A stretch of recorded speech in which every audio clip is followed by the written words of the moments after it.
ఈ క్వశ్చన్లో 2 పార్ట్స్ ఉన్నాయి, first part and second part. మనల్ని ఏమడుతున్నారంటే ఆ రెండింటిలో ఏది కరెక్ట్ అని, ఓన్లీ 1 కరెక్టా, ఓన్లీ 2 కరెక్టా, 2 కరెక్టా, 2 రాంగ్ అని. మనం చూద్దాం ఏది కరెక్ట్ ఏది రాంగ్.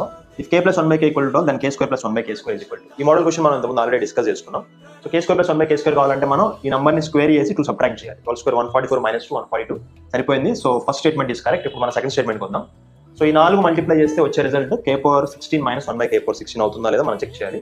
సో ఫస్ట్ మనం ఈ రెండు మల్టిప్లై చేద్దాం. k - 1/k, k + 1/k multiply చేస్తే చూడండి a - b, a + b ఫార్మాట్లో ఉన్నాయి. a² - b² అవుతుంది. So k² - 1/k².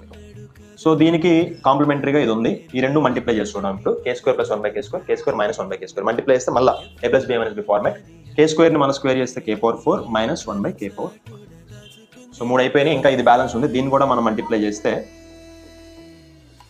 సో ఏమొస్తుంది మనకి k⁻8 - 1/k⁻8. ఇది మనకి రావాల్సిన ఆన్సర్. కానీ ఇక్కడ k⁻16 ఉంది, అది తప్పు. Second statement is wrong. Only first statement